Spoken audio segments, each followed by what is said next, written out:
We have Lauren Riss with us. Lauren Riss with CWCB staff, and I'm here agenda item 26, which is an overview of the water plan grants. We are bringing to you today the third round of initial consideration grants. You are all very familiar with the process at this point. We do it in two phases over 2 board meetings. We first bring you the initial round of grants, and staff will come up and describe each application and answer questions from the board. And then we'll go back and work with the applicants and gather any additional information and bring the applications back then for the final action by the board in May. So the application deadline for this round was February 1st. We received 29 applications, combined requesting almost 7 million. You will see in the board memo that the total recommended funding amounts and balances in each bucket are detailed. This includes both the first and second round of approved grants and then the recommended funding amounts for today. So the project managers will come up following me and will ask for your feedback, questions, and directions. And as I said, we'll come back to you in May for final action. The total remaining balance after the recommended funding amounts for this round is just over 56,000, and that amount will be then rolled over into the next round of grants for next year. So I'm happy to take any questions, and if there aren't any, I'll ask for the first project manager to come up. Any questions for Lauren? All right. Welcome, Brent. Afternoon, members of the board. Brent Newman, CWCB staff. I'll be presenting agenda item 27, initial consideration of the ag viability category of water plan grants. Agenda item A, the applicant is the Fire Mountain Canal and Reservoir Company. The project name is Automation, Remote Monitoring, and SCADA to improve system efficiency. The Fire Mountain Canal and Reservoir Company operates and maintains the Bureau of Recs project, the Paonia project, which includes the Fire Mountain Canal system and Paonia Reservoir. This system is a water delivery facility which provides approximately 48,000 acre-feet a year of irrigation water to 488 stakeholders and 15,300 irrigated acres near Paonia and Hotchkiss. The purpose of this project is twofold. It will preserve agricultural water supply storage in Paonia Reservoir by installing real-time telemetry data between the anthracite creek gauge and the Paonia Dam valve control, so that reservoir releases can be automated and reduced when storm events in the anthracite basin are providing supplemental flows to the North Fork of the Gunnison. This will also implement supervisory control and data acquisition, SCADA telemetry, at the Fire Mountain Canal headquarters, the Bear Creek Gauge, Muddy Creek, and North Fork at Somerset to improve the management of these irrigation water supplies by an estimated 5%. This improvement is anticipated to extend irrigation water supplies by 2 weeks or better. This project is identified as a Tier 1 project in the Gunnison Basin Plan, meeting their basin goals of infrastructure modernization efficiency and addressing late season water supply gaps in the North Fork of the Gunnison. Fire Mountain Canal, beyond working with DWR, is also working with the U.S. Geological Survey and the Bureau of Rec on this project. This project also meets goals identified in Colorado's water plan relating to the updating of agricultural infrastructure, especially where improvements provide multiple benefits. On Tuesday, we received a letter of support from the Gunnison Roundtable, and this project excuse me, also ties into Fire Mountain Canal's greater water efficiency strategy. Any questions? Questions for Brent? All right. Thank you. Next. Item B is the Florida Canal Structure Rehabilitation Project of the Florida Consolidated Ditch Company. The water plan grant request is $120,000. You heard Megan Holcomb talk about this project earlier. They're also going for a Water Supply Reserve Fund grant. Phase 2 of this project and WSRF funds will be expended to fund Phase 1.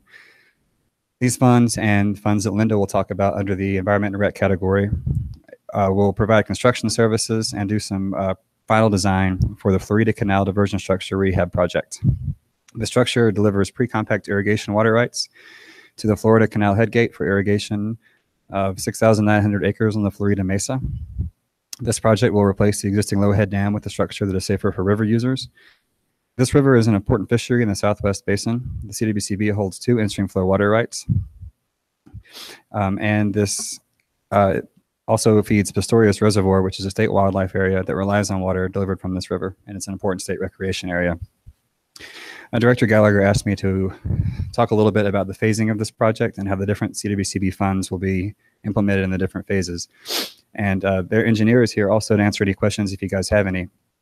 As I understand it, phase 1, which will be funded by Water Supply Reserve Fund account funds, is going to be more of the capacity building and making sure that all the different stakeholders on this project, including the Nature Conservancy, Trout Unlimited, the Ditch Company, the Southwest Basin Roundtable, Southwestern Water Conservation District, and everyone is bought into the preliminary design of the project. This phase of the project will also conduct a loan feasibility study to work with our finance section to determine how much of a loan is necessary for the final completion of the project. Phase 2 is more the final design and beginning construction of the project. And that's going to be paid for by the $120,000 in Ag Water Plan grant funding and Environment and Rec funding provided by Landis Bucket. This project meets goals identified in the water plan relating to updating ag infrastructure, especially where the improvements provide multiple benefits. The reach where this project is located is identified as special value waters in Swazi because of the in-stream flow water rights. And this project meets several goals identified in the Southwest Roundtable BIP. And also attached in the packet is a Colorado Parks and Wildlife letter of support. Thanks, Brent. Any questions on this one from Brent? For Brent. All right. Next. Agenda item C. I'm actually going to let Eric Sky of our section present this one. He's been involved in this project since the get-go and is going to serve as project manager. All right, for the record, Eric Sky, CWCB staff. I'll be presenting agenda item 27C. This is a $20,000 grant application from the San Luis Valley Water Conservancy District for a soil moisture probe pilot project. So this is going to be a cost-sharing program with local landowners to map out the soils on their fields as well as install soil moisture probes. I'd like to say that this is kind of cool because it's a little bit of a continuation from an effort led by Director Stolp in the South Platte. We had a similar program where we offered up funds to install soil moisture probes on farms down there. One participant was involved and he is still using those soil moisture probes in the mapping to date. We don't have any quantitative data for how much water he has saved. And that's one of the cool things about this project too, is even though it says to be determined in the application, with the data that the Conservancy District is going to be collecting and the analysis that the Conejos Water Conservancy District will be doing, we'll have a better number of what these moisture probes can do to inform irrigation practices and maybe conserve a little bit of water. So one of the cool things about this is the landowners are coming together with $10,000 cash match at least. I say that because there's another grant application currently in the process. They'll know by mid-April if that comes through, and if not, we were told in the letter that the landowners will make sure that that cash match is achieved. I know what you're all wondering, where does this fit into the water plan? So if you're following along at home, please turn your water plan to page 10-10. Section 10.3, we're looking at Objective D, the agricultural objective. This project will help support Colorado's agricultural industry to make it more efficient, resilient, and able to reduce water consumption without impacting productivity. So with that, I would also like to mention that if this is successful, we hope to continue the program in the future on a more statewide approach. And I'd be happy to answer any questions. Are there any questions for Eric? Yeah, Director Dutt. Thanks, Eric, and thanks for all your help in putting this together. I just wanted to say now that the San Luis Valley Water Conservancy District is my employer, so I will be abstaining in May, and our office manager, Matt Hildner, will be the project manager for this.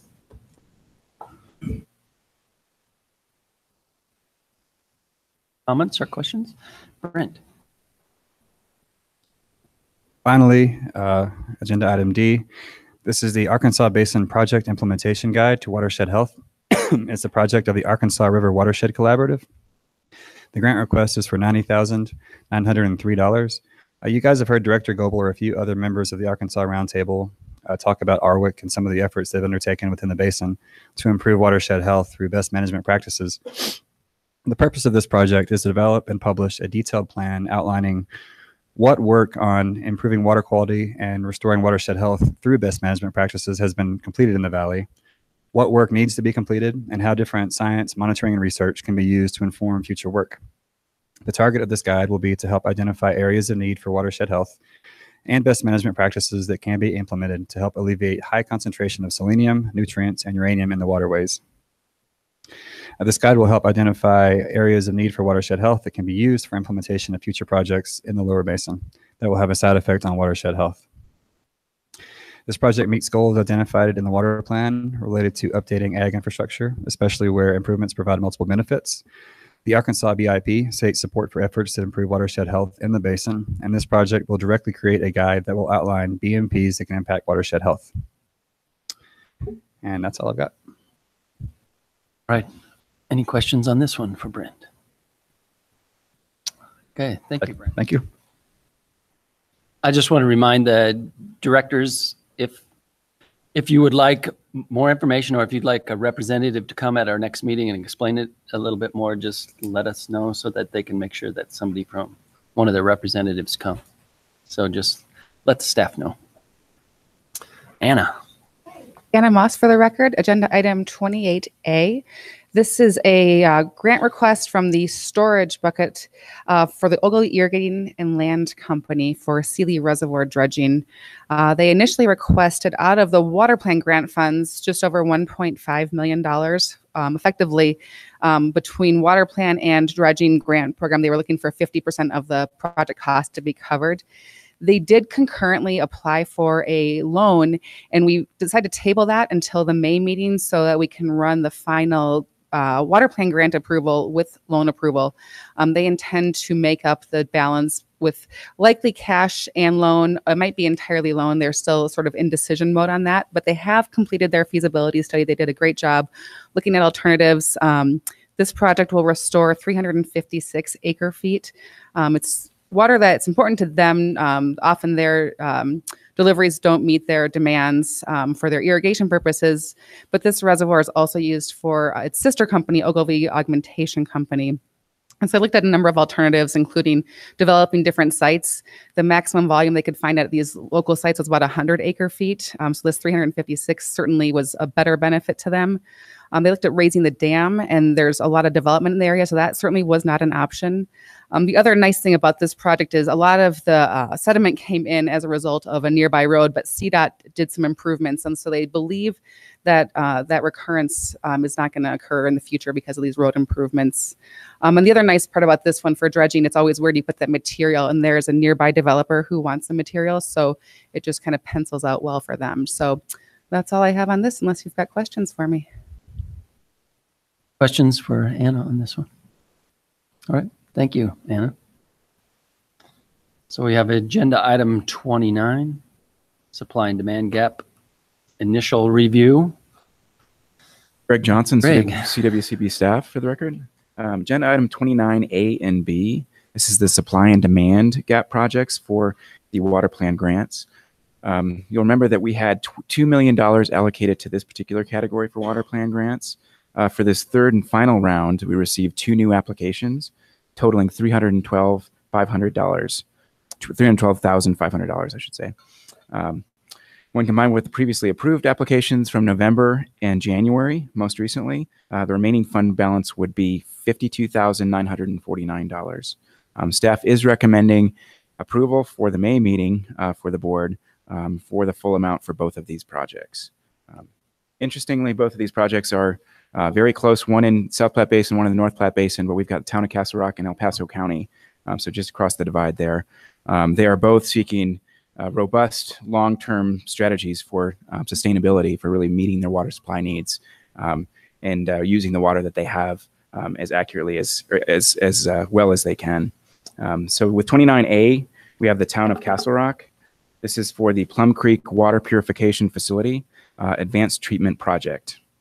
The total project cost for this phase of the project is $1.8 million. The water plan grant request is for $200,000. And the applicant match is for the balance of the full construction, which is close to $27 million. This project would result in 3,800 to 5,700 acre feet of new annual water supplies developed and conserved. So currently, the town of Castle Rock has about 85% of its annual water supply coming from non-renewable sources in the Denver Basin groundwater. Of this, leaving the balance is about 15% coming from renewable water in Plum Creek. So they are very well aware of the fact that they need to transition to renewable supplies and have been working on this for a number of years. They are seeking to achieve a goal of 75% renewable water supplies by the year 2050, and this project would help them get a long way towards that.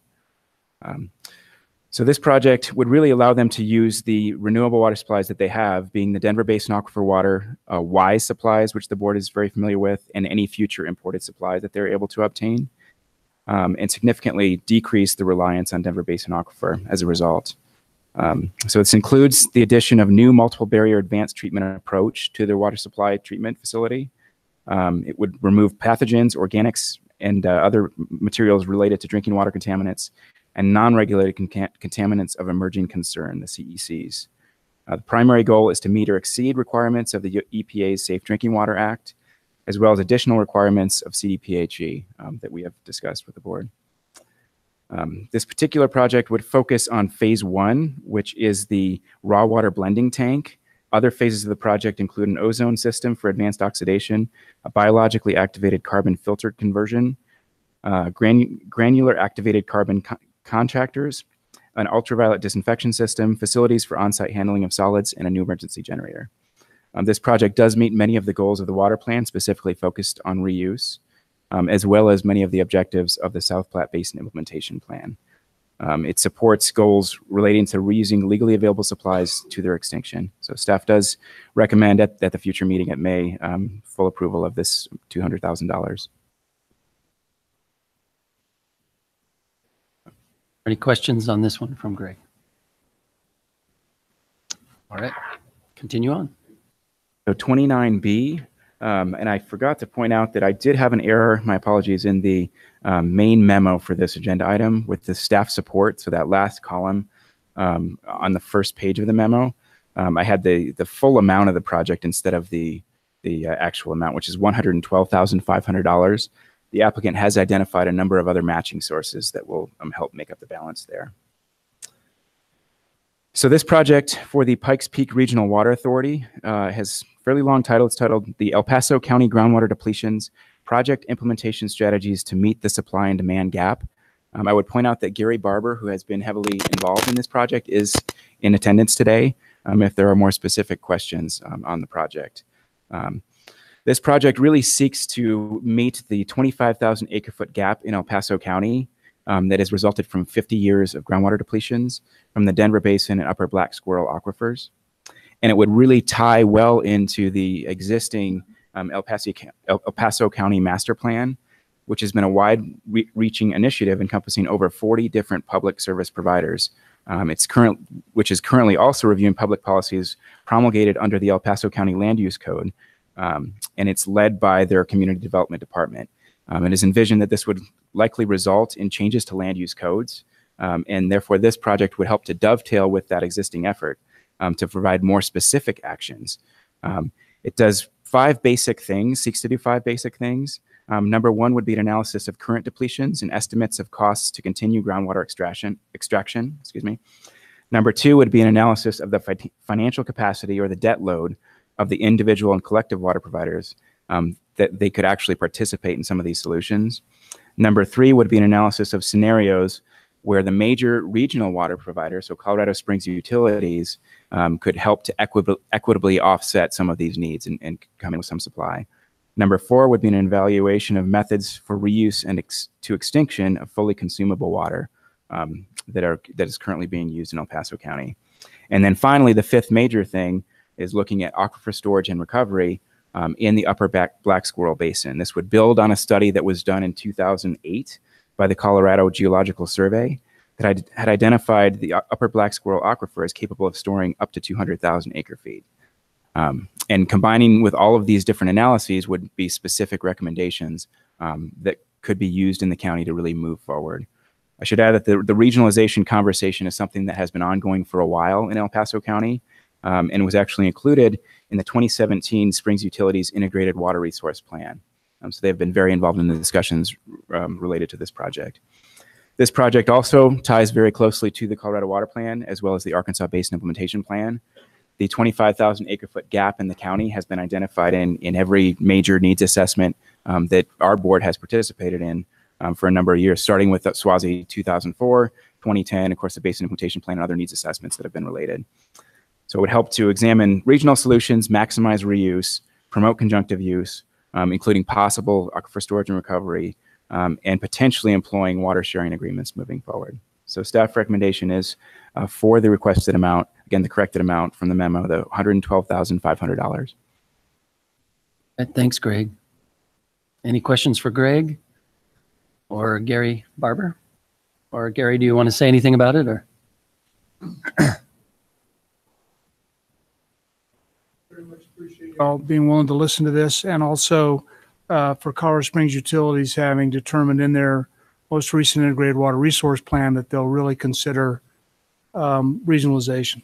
So we're hoping to come up with very specific implementable projects and take those back to Colorado Springs Utilities and essentially plagiarize the WISE partnership to the extent we can do that before we run out of groundwater. So that's our real purpose. And then we're also excited to build on the work that was done back with a grant and Colorado GeoSurvey study of the upper black squirrel, which has been dewatered over about 50 years and has a bunch of storage capacity. So part of this will be a feasibility study to do alluvial aquifer storage. So appreciate your support. Thank you, Gary. Any more questions? Director Wells. This isn't about this project, but in general on how things are presented. I'm having a linkage problem. In other words, the link in the agenda goes to the application, and our applications, while thorough and complete, are pretty hard to scroll through to find the description of what the project is. You know, there's several pages of stuff. And then we have a description in board item, let's take on this one, 29, and the description's good, but there's no link to. So if the link came from the board item to the application instead of the agenda to the application, that would be helpful. Okay, just a little housekeeping thing. All right, thank you. Any other comments or questions? Okay. Item 30, A through D, Linda Bassi. Linda Bassi with the Stream and Lake Protection Section. Agenda item 30 is water plan grants from the Environmental and Recreation Pool of Funds, and this is this item's consideration only, initial consideration with no action required.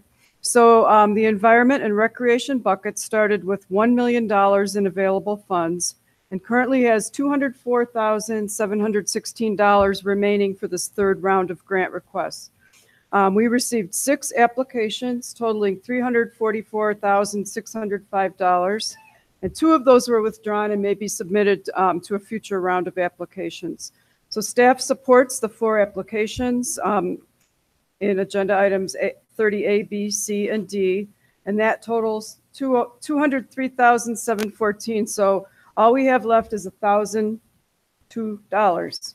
So we almost made it to zero.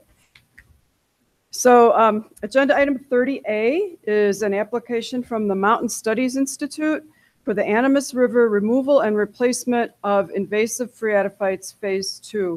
And on that one, staff is supporting reduced funding. You'll see on the first page of your memo what the initial request was. We're supporting a reduced funding amount of $48,714. The Institute is a nonprofit research and education institution in Southwest Colorado. This funding would support their work with private landowners, businesses, the city of Durango, and the Southern Ute Indian tribe on removing and replacing invasive phreatophytes on approximately 670 acres. This work builds on phase 1 of the project that resulted in improving approximately 290 acres in the Animas watershed. So the project will include removing ornamental Russian olive and replacing it with appropriate landscaping species on city property, working with the tribe on removing Russian olive and tamarisk on parcels identified within the reservation, working with other landowners who want to remove Russian olive, planting appropriate riparian vegetation along riparian corridors, and then monitoring for resprout of invasive species. They'll also be doing education and outreach on these processes.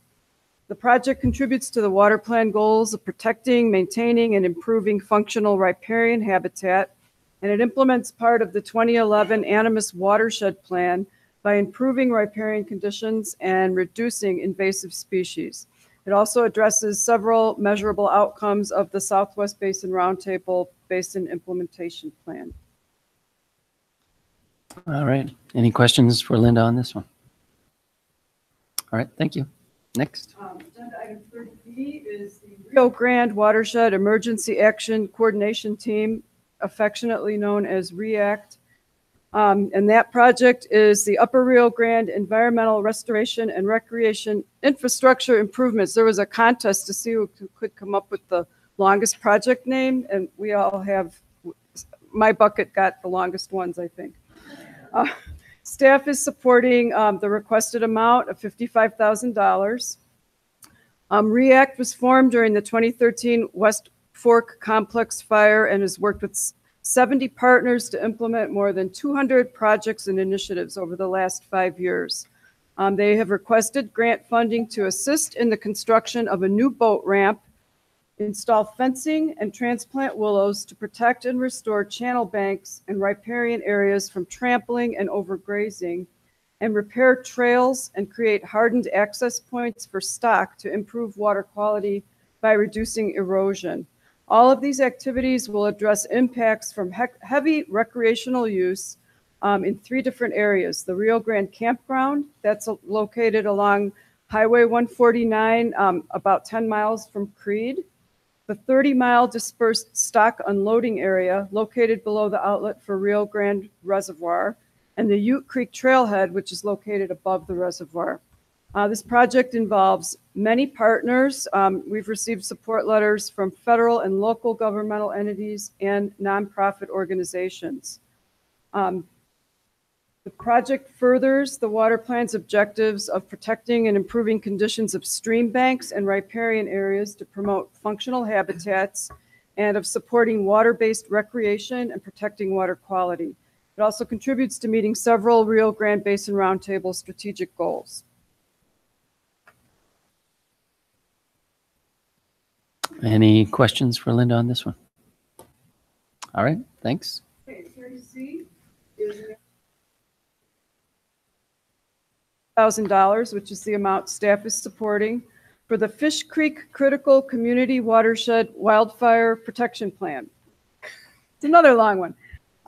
The city's applied for funding to develop this plan for the Fish Creek Basin, and they will be working closely with the Mount Werner Water and Sanitation District on the plan. The Fish Creek Basin is a very important water source that supplies up to 93% of the service areas, water in those service areas for the city and the district. The basin also provides key habitat for mountain whitefish, one of the few remaining native fish species in the Upper Yampa Basin, and includes thermal refuge for whitefish during late season low flows in the Yampa River. The 2014 State of the Upper Yampa River Watershed Report identified that wildfire poses a high concern for drinking water supply and watershed health. This plan will be developed through a stakeholder process, and it will define and prioritize site-specific measures both within the watershed and at the water treatment plant, to implement before, during, and after a wildfire event to protect critical drinking water supply and infrastructure and to protect watershed health. This project is supported by the Yampa White Green Basin Roundtable, U.S. Forest Service, Colorado State Forest Service, Friends of the Yampa, and Routt County. Furthers the water plan goal of protecting and restoring water quality and watersheds critical to water infrastructure, environmental, and recreational areas. Questions? Director Gallagher. Yeah. Thank you, Linda, for describing it very well. This whole issue grew out of an effort that we started in as I was manager of the Mount Werner Water District as part of our wildland urban interface project to mitigate the danger to our filtration plant, but coming out of that also was a realization that we needed to be able to mitigate and deal with, figure out strategies of dealing with a fire up in our watershed. When it says 93% of the service area, it is not just a water source, it is the water source. We have been trying to diversify our sources by opening up some wells down in the and expand our well fields down in the basin along the Yampa. And we're also diversifying downstream with the cities holding on the Elk River as well as we expand. So this is absolutely critical. I mean, this was the stage that we couldn't get to at that time. So this is long coming. I'm welcoming that it's before us today. Thank you, Director Gallagher. Any other questions? Okay, Linda. Agenda item 30D is an application from the Florida Consolidated Ditch Company for the Florida Canal Diversion Structure Rehabilitation Project. I think you've heard about this project before.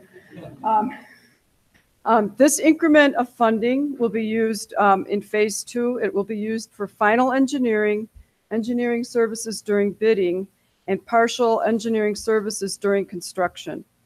In addition to improving the stability and function of the diversion structure, this multi-purpose project will facilitate fish passage, which will improve fish connectivity on the Florida River and increase genetic diversity and access to spawning habitat within the watershed. Colorado Parks and Wildlife has provided technical input on the engineering design for the fish passage component of this project. Also, water deliveries through the Florida Canal support aquatic and terrestrial wildlife and wildlife recreational activities at the Pastorius Reservoir State Wildlife Area. This project furthers the water plan goals of protecting and enhancing river-based environments and recreational opportunities and improving stream conditions to promote self-sustaining fisheries. It also furthers several goals identified in the Southwest Basin Roundtable Basin Implementation Plan. Questions for Linda on this one? All right. Thank you, Linda. Moving on to agenda item 31. Is it the young Kevin or the future Kevin? I was listening and I saw the slide. It is the young one. Okay. Oh, it was great. When Ben asked me that, I'm like, sure, you could use that at the board meeting, I guess. I don't know what you have planned, but sure, why not? Okay. Kevin Reedy for the record, CWCB staff.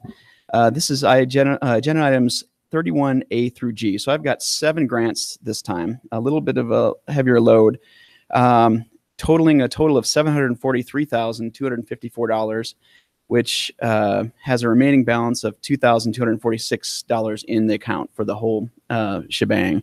And I just want to let you guys know that we were oversubscribed by about $336,000 this round. So they really came in. I kind of beat the bushes a little bit, and we had a lot more come in this time, which is great. One applicant pulled out, said they weren't quite ready anyway, which was fine. Another, I asked to go off into a further round because it was too hard to cut back on the other grants. So, but we've got a solid 7 grants this time. Okay, I will start off with 31A. This is from the Babbitt Center for Land and Water Policy and the Getchus Wilkinson Center for Natural Resources at CU Boulder. Guidance to covered entities for land use planning components of water efficiency plans. This is for $35,000. Basically, they've been doing some research on some of our water efficiency plans. This stems out of Senate Bill 15008 that had the CWCB with assistance from DOLA provide trainings for land use and water integration. In addition to that, in the bill, it requires a new element to be evaluated for water efficiency plans, for our state-approved plans. And this element really just talks about the evaluation of best practices for water demand management that can be implemented through land use planning efforts. So we put the word out. The board actually approved this, I want to say in May of 2016, the addition to the guidelines. And we've had a few folks do it, but I've always saw the need of having some kind of guidance in addition to this. And so they stepped forward and said, hey, listen, we could do this, help you do this guidance. have it as an addendum to your municipal water efficiency plan guidance document, which we did a few years back. So I obviously welcome that because it was nice. We can have a nice addendum. They're going to go through the process, work with stakeholders, have some workshops, and really do the research. We've been working with them along with the Babbitt Center and the Sonoran Institute, who have a grant later on the agenda item, to work on this land use and water integration planning component, among other things, doing a lot of training. So they're going to come in and provide a nice addendum for our water efficiency planning document, and it helps fulfill that Senate Bill 15008. So staff supports this for approval in May. All right. Any questions for Kevin on this one? All right. Thanks, Kevin. Okay. Agenda item 31B. This is from the Green Mountain Water and Sanitation District. The project name is Customer Engagement and Analytics Tool. This is for $72,000. And what Green Mountain is going to do is work with their automatic meter or advanced metering infrastructure meters, which can send much more frequent data back to the central hub of the utility. Basically, you can get 15-minute reads on meters every day if you'd like. And what they're going to do is they're going to partner with a company called Drop Counter and create a customer engagement platform, which a number of folks have. Mount Werner and Steamboat have something called Aquahawk. It's kind of similar to that, where you create a customer portal, and basically you can have direct feedback with your customers. And what they're hoping to get out of this is to have a better handle on the demand profile of their customers and get down into the customer classes much better, get much more frequent data. And they're hoping to save about 38 acre feet in the first year, and then by the fourth year up to about 75 acre feet per year, which I think is quite substantial for something the Green Mountain, the size that they're delivering. They are a distributor of Denver Water, so they're housed under Denver Water's efficiency plan. But I'm not sure if they're a master meter customer or not. But they kind of have, if they're a master meter customer, they've got their own distribution system and whatnot, and they do their own metering and billing. So this will be a good, effective tool for them to, with not a lot of staff, to get a much better demand profile of their customers. And staff approves this, supports this for approval in May. Questions on agenda item 20 or 31B? All right, continue on. Okay, 31C. This comes from the Meadows Neighborhood Company, which is I think the largest HOA actually in Castle Rock. It's about 4,000 acres. It's a pretty good size HOA community. They're partnering with a company called Irrigation Analysis, and they're basically going to go through their HOA grounds and look at their irrigation system first, repair, replace, upgrade anything they can for the efficiency of their irrigation systems. And second, they're going to go through and figure out any kind of turf areas where they're not really using. As you can see in a lot of HOAs, if you look around this office park, this whole area is one of those places too where the only feet that go on that grass is somebody with a mower, and they're not really using it. And so they're going to find out what they can convert to lower water landscapes, and monitor this whole thing from beginning to end. And hopefully they're going to come out with some really good numbers on what kind of yield we can get from these kind of projects. It'll be a really nice large-scale campus-style project to see what we can get out of that. They're looking at about a little over 7 acre feet for that property. But for the town of Castle Rock, this is a kind of big deal. It's one of their biggest water customers on their potable system. So they're excited for that as well. And I think that's it for that one. Staff supports for approval in May. Questions on this one? Continue on, Kevin. Right. 31D. This is Mile High Youth Corps. And they've got a energy and water and energy conservation program, which, Beck and I have talked about this. These are near and dear to our hearts. This one's for $99,964. I worked with them to kind of develop a little bit better. They've got a lot of energy saving devices as well. So I said, hey, listen, we need to really focus on the water saving devices on this grant, obviously, but they do a lot of energy side stuff. But the good news is, they're going to fund a lot of these fixtures that they're going to be replacing, like shower heads and faucet aerators and things like that, also save energy as well. So we get kind of a double bang for our buck. But they're going to be replacing, well, training, number one. They're going to be training up youth corps members in and around Denver, and on retrofitting and doing water audits for low income and nonprofit facilities. And they will be replacing shower heads, sink aerators, bathroom aerators, and toilets. So they're looking at replacing these with ultra high efficiency toilets, so 0.8 gallons per flush, which there's a couple models out there that do a really good job with that. Let's see, what else? I think that's it. They're looking at about, they have in their application about 3.1, but I ran some numbers and it's looking more like about 5 to 6 acre feet a year savings from just these things. And they're looking at hitting about 350 homes, reaching about 3,000 residents in their communications. And so part of this is a large marketing campaign. And also they get the benefit of training up folks for future conservation jobs in the future there. So staff supports this for approval in May. All right. Any questions, comments? All right. Continue on, Kevin. Okay, 31E. I know this is all over the board, right? This is a mixed bag of grants, but this is good. This is my life, basically. So this is it goes from A to Z. So so we're A to G. That's right. So 31E. This is from the Sonoran Institute, and I mentioned them previously with the Babbitt Center. They're actually based out of Tucson, but they've been doing a ton of work up here on this land use and water nexus area. And the project's name is Colorado Growing Smart. This is a big one. This is $398,000. And what it'll do is over about 2.5 years of trainings and follow-up technical assistance, they're going to work with, we hope, about 24 communities, representing about 1.2 million Coloradans.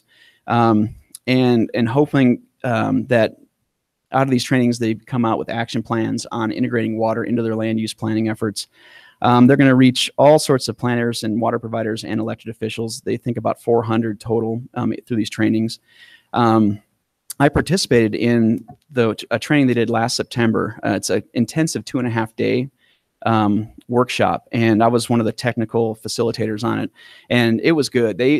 All the communities walked away with an action plan that they're implementing right now. So it's not only the training, but it's also a lot of follow-up technical assistance as well. And it ties in with our water plan goal of by 2025 of 75% of Coloradans living in communities that have incorporated water saving actions into land use planning.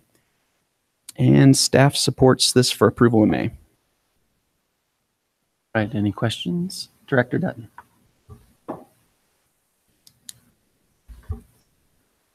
This is kind of a housekeeping question. Is there any issue with CWCB contracting with out-of-state organizations that aren't Colorado organizations for grants? Not that I know of, but somebody else more knowledgeable. I've done it before. As long as the work's done in Colorado, I think it's okay. But we could follow up on that. Okay, I was just curious. Thanks. All right. Any other questions on this one? Okay, go ahead, Kevin. Okay. So 31F. We are on to 31F. This is Western Resource Advocates. And this is the best practices for water meter retrofit projects financed by state performance contracts in Colorado. This is for $52,500. And we've got Drew Beckwith back in the audience from WRA to answer any questions for this. This goes towards performance contracting for water meter replacement. And it was interesting when I read this, I wasn't sure, I didn't know that we couldn't do this, but it's specifically looking at performance contracts to do water meter replacement. They've done it on the energy side before, but from what I read, that they ran into trouble in other states by doing this. They said, oh, well, this is a logical leap. We can do this. And I'm not sure what the problems were, but they had trouble. So they passed a bill, Senate Bill 17252 last year, that allows for performance contracting when you're dealing with water meters. So this is basically going to create a best practices for doing this in the state of Colorado. And I like this idea because they're going to learn from other states and other water providers that have already done this before. They're going to produce best practices. And the Colorado Energy Office are the ones that really run the performance contracting. But I'm pretty good with that because if this gets more water meters in place, that really goes to our water loss statewide, and it really ties in with our water loss efforts that we're trying to do in the distribution systems as well. And of course, it could save energy down the road, but it's going to save a lot of water in terms of apparent losses because of faulty or inaccurate meters. But also, it's going to save a lot of revenue for the water providers. If they can do this through a performance contracting measure, there's a lot less risk for them to go ahead and do this, and they can support it through that. Anything else? I think, and the savings they're looking at is possibly over about the 20-30 years, about 40,000 acre feet over the next 20 to 30 years. That's with looking at about a 40% implementation rate. So really a saturation rate of only about 40%. So looking at quite a bit of water. And like I said, it ties in with our overall efforts on water loss training and water loss, nipping water loss across the state. And staff supports approval in May. Any questions? Director McLeod. Do you have any role in selecting this highly qualified consultant? Which, for the performance contracting? Funding will be used to predominantly cover the cost of a top consultant highly experienced in producing best practices for performance contracting programs. So they're going to spend the money on a consultant. Are you going to have a role in selecting? I could certainly insert myself into that. I think so. Well, I think it might be appropriate for you to keep an eye on it. Not that I don't trust Western Resource Advocates, but that's kind of an interesting way to spend the money, in my experience. I could have Drew come up if you'd like to add his 2 cents to that and get a little more in depth on what the process he's going to follow on that is. But yeah, I think it could be good to have somebody from the state involved with that. If you could state your name and who you're Good afternoon, board. Drew Beckwith, Western Resource Advocates. Director McLeod, the contractor that we have selected for this project is a group called the Pacific Northwest National Laboratories. They're part of the National Labs program, and they have a lot of experience writing these kinds of monitoring and verification protocols for performance contracting programs. So performance contracts are something that the federal government uses a lot to save energy and water. And so this is internally who they go to when they want to create these protocols. You've already selected the consultant at this point. Correct. I remember the conversation over the Senate bill last year, so I understand what's going on. All right. Any other questions for Drew? Or Kevin? All right. Thanks, Drew. Great. Any other questions on that item? Go ahead. Okay. Final item, 31H. This is another one from Western Resource Advocates, something quite different than that one. It's a conservation-oriented tap fees guide and workshop. This is a field, and we've got Amelia now from WRA here who could help answer some questions. So they're going to create basically a best practices guide book for inserting conservation into tap fee calculations and to do a workshop on this. And this is something that Amelia's been working on for a couple of years, off and on. And it's a good project because I try to stress the idea of having tap fees do a lot of the work for you up front when you connect to a system where you have a lot of growth. And it just all depends. The savings will depend on the size and the growth of the community. But it really helps shape up demand calculations for new growth in your service area. And it helps keep that demand in check a little bit when you're inserted with tap fees and water rate structures as well. It kind of creates a whole continuum on that level.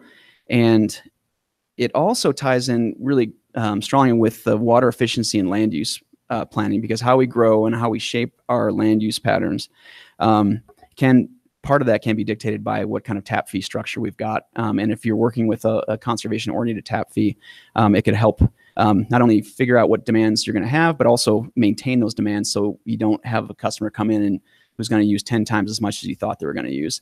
And in conjunction with water rate structure, that helps along with that too. So this is for $19,900, and staff supports approval for May. All right, thanks, Kevin. Any questions for Kevin or Amelia? All right. All right, great. Thanks, Thank you so Kevin. much.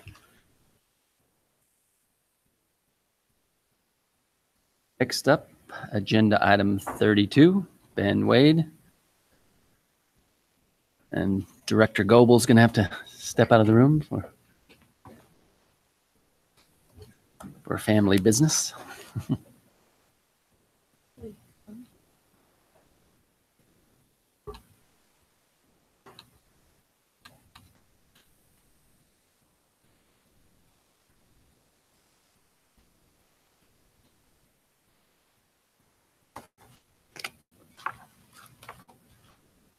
While Ben's getting his pictures ready, I just want to thank the staff for all this. This is a lot of extra work for the water implementation plan grants.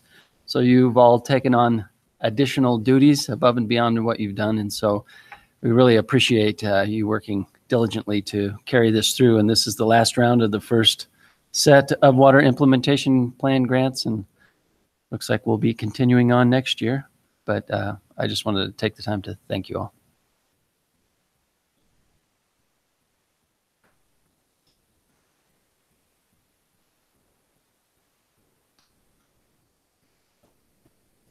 Okay.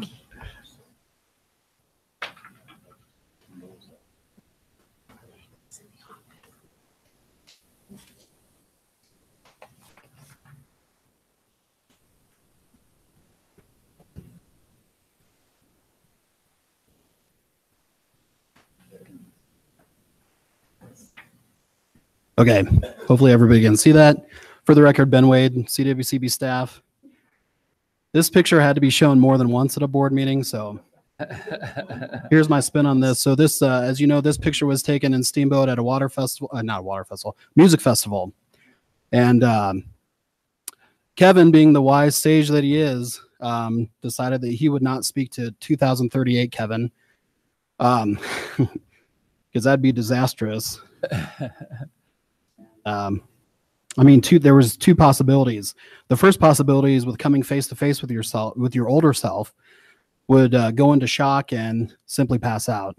The second one, the encounter would create a time paradox, the result of which could cause a chain reaction that would unravel the very fabric of the space-time continuum and destroy the entire universe. I mean, that's a worst-case scenario. The destruction might, in fact, be very localized, limited to merely our own galaxy. And after 2038, Kevin heard that. He looked to his science. He looked to his scientist buddy and said, "Heavy, heavy." Right. No, but the joke is, in 2038, because of these water plan engagement and innovation grants that we're handing out, Coloradans have been more educated, and so instead of worrying over water issues, they have successfully conquered time travel. So Kevin wanted to come back here to the music festival in 2018. He looks a lot better educated in that picture. He does. All right. All right. I'll be presenting agenda item 32A through E, and I'll get rid of this picture here.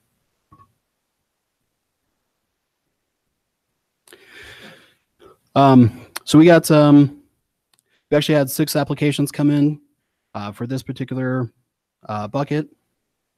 We're only presenting 5 and recommending that staff recommends approval of all 5 of these applications. The 6th one, just in consultation with other CWCB staff and Director Jan and John Stolp, we decided to not present the 6th one.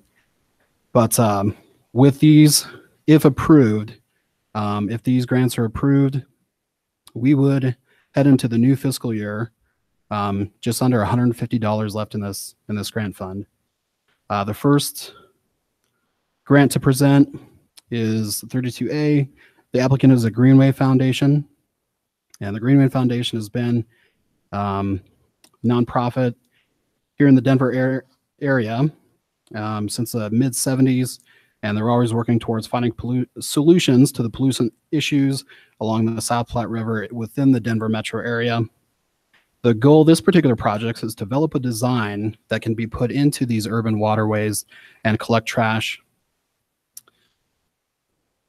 along the river. So What the Greenway Foundation is they will be recruiting, and they have recruited teams from Metro State, University of Denver, Colorado School of Mines, and the University of Colorado Denver.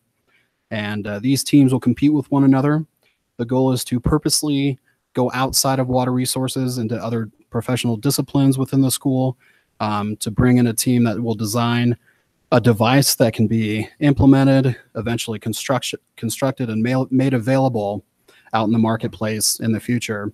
And this is actually the third year of this particular project. The Green Foundation has, the applicant that I've been speaking with has told me that it's their goal to find multiple designs that they can put into the marketplace.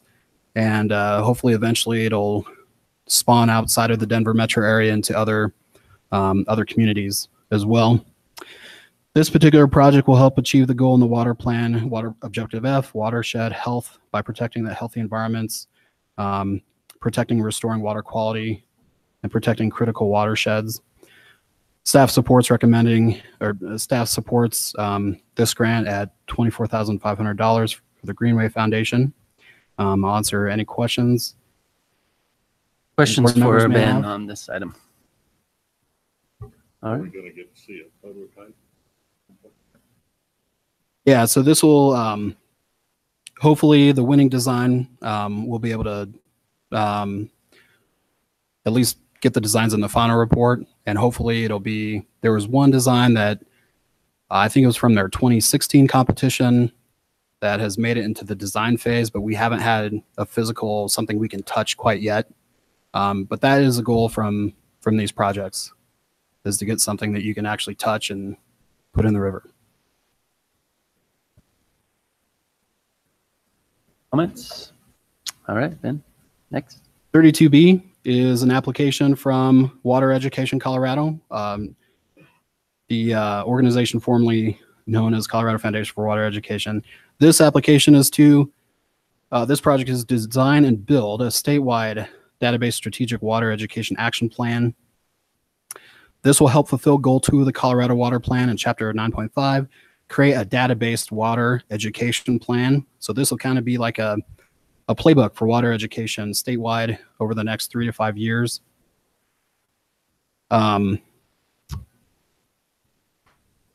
This is, so they'll be working, the CWCB is funding another project that Metro State University is working on at the One World, One Water Center, the Water Education Asset Mapping Project. So this particular application is going to take results of that project and work that into this water education action plan. So this is a multi-year project, and staff supports this project, recommending $47,000 for this project to be for final approval, the May 2018 meeting. And I'll be happy to answer any questions on this particular application. Questions for Ben on agenda?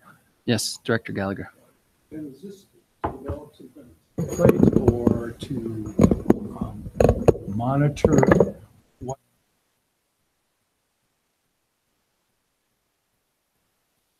Yeah, so it's going to be,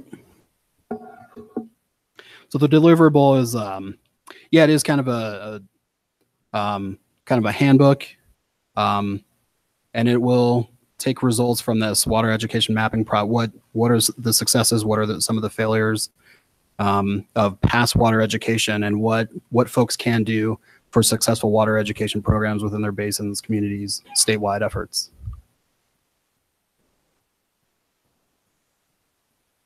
Yeah, right. Yeah, and currently CWCB has working on a survey, statewide survey. So it's going to pull in results from that survey as well, and even go back to the efforts back in 2008 with the Water Education Task Force. And so this is so taking all these studies and past efforts and putting it to one, final deliverable, some document that can be used throughout the state. Yeah. Okay, any other questions for Ben on this? All right, next. And item 32C, the applicant is a left-hand watershed oversight group, and their project is titled Stewardship Through Community Science. The left-hand watershed oversight group is currently working on implementing over 20 flood recovery projects, obviously from the 2013 flood. Part of their mission is outreach and education, as well as watershed science, stewardship, and restoration. This piece of the this application is kind of continuing on what they've done with these recovery projects, and so they would be developing a community science program and just engaging the local community in watershed stewardship through citizen science, regardless of knowledge of science. They would be training and gathering information, collection management of this data, via tablets or other mobile devices into a database that would help decision makers in future decisions regarding that watershed, but just involving the community and making sure that that they're protecting that now and into the future. And so what they'll be doing is creating kind of sort of a toolbox that will be designed for the left-hand watershed, but not just for that, but make it scalable and repeatable so that it can be used statewide as well and to other watersheds. Back in 2017, they have another grant with another organization, but they did put together a regional stewardship and recovery handbook that was really good and does have the endorsement of Chris Sturm. So even though Chris is a Georgia Bulldog fan, I'm just kidding. If he's listening, no, he's confident that that they'll produce a very good product. Like I said, that can be replicated throughout the state. This project supports Objective F, watershed health, and supporting or protecting critical watersheds. So staff supports this project at $36,000. I'll answer any other questions. Have any questions for Ben on this one? All right, continue on. 32D is an application from the Denver South Transportation Management Association. The project is titled Infrared Plant Stress Monitoring Pilot. Denver South Transportation Management Association is a nonprofit public-private sector serving Arapahoe and Douglas counties. And so they're responsible for landscape maintenance for some major interchange along the South I-25 corridor in the metro area. And this particular project is going to use an infrared thermal imaging system in the roadway landscapes, particularly at the southeast intersection of I-25 and Arapahoe Road. And that particular area is currently under construction right now, but is scheduled to be completed in July of this year. The type of plants that site will include will be native seed, sod, shrubs, deciduous and evergreen trees. And so they're going to set up a system just to monitor the stress of those particular plants. And they will be sharing this information with other water providers, CDOT, other landscape industry professionals. And the goal is just to increase municipal conservation and efficiency. And it's a really neat project to see how this technology can better manage water resources and reduce some of the outdoor water usage. And with that, I'll answer any questions as staff does support this grant. Questions for Ben? Okay, continue on. Finally, 32E is from the Sangre de Cristo Acequia Association. Their project is titled Preserving the Hispano Water Culture Curriculum. And so this project is the aim is to view the acequia system through the historic landscape of southern Castilla County by creating an educational curriculum that will be available not only at It's going to be housed at the Sangre de Cristo Heritage Center down in San Luis, but also at the History of Colorado Center in Denver. And the goal is again to make this particular history of the acequia system and how it interchanges with Colorado water law, and just make it available not only K through 12 but beyond, so that they can see how it's existed in the history to the present. And these lessons would be hands-on lessons, field trips, included in the curriculum. And that's pretty much it. So I'll answer any questions you have on this one. Ben, on this one.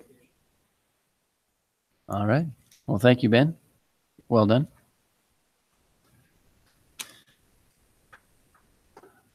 All right. Well, that ends our agenda items for this board meeting. Just a reminder that if you have any, if you want any more information on any of these items, please feel free to reach out to the staff. And if you want any of the proponents for these grants to come forward at the next meeting, please remind the staff that as well. So thank you all for attending. I would entertain a motion to adjourn. All right. It's been moved by Director Wells, seconded by Director Wattenberg to adjourn this biennial or bi-monthly meeting of the Colorado Water Conservation Board on March 21st and 22nd. Is there any discussion? Seeing none, we'll vote. All those in favor signify by saying aye. Aye. Motion carries.